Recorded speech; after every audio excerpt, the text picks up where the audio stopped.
35મા વચનામૃતમાં સંતોએ પૂછ્યું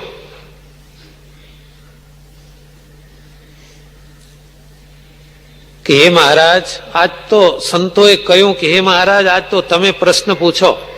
અને સ્વામિનારાયણ ભગવાન કહે છે, કોઈનામાં બુદ્ધિ થોડી છે છતાં પોતાના મોક્ષ માટે જતન કરે છે, એમાં પાછો પડતો નથી. અને કોઈકમાં બુદ્ધિ ઘણી છે પણ મોક્ષ માર્ગે ચાલતો નથી. આનું શું કારણ? સંતોએ ઉત્તર કરવા માંડ્યો, પણ મહારાજે આશંકા કરી. સંતો કહે છે, મહારાજ તમે જ બોલો. અને શ્રીજી મહારાજ કહે છે, બુદ્ધિ જાજી છે પણ દૂષિત છે, શાપિત બુદ્ધિ છે.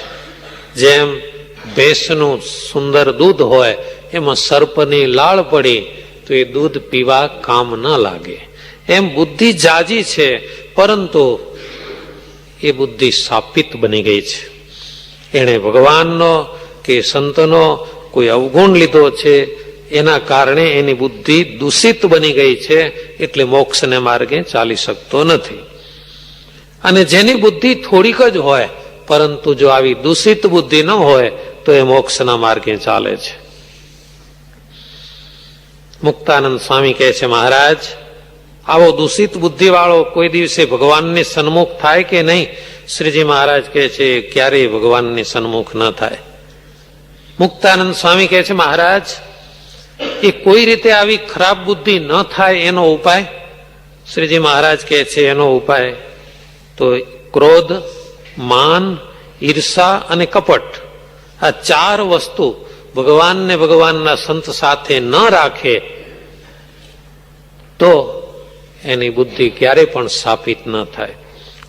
ક્રોધ કદાચ આવી જાય વ્યવહારમાં પણ ભગવાનને ભગવાનના સંત સાથે નહીં. માન કદાચ વ્યવહારમાં રાખવું પણ પડે, પોતાનો મોભો ગૌરવ, પણ સત્સંગમાં નહીં. ઈર્ષા કદાચ ક્યાંય થોડી ઘણી ટકી જતી હોય પણ સત્સંગમાં નહીં. અને કપટ એ પણ સત્સંગમાં ન જોઈએ. જુઓ ને, જય વિજય ઘણા ડાયા હતા પણ સનકાદિક સંગાથે જો મન રાખ્યું કે મને પૂછ્યા વિના અંદર કેમ જાઉં છું, તો જય વિજય ડાયા હતા છતાં એનું પતન થયું.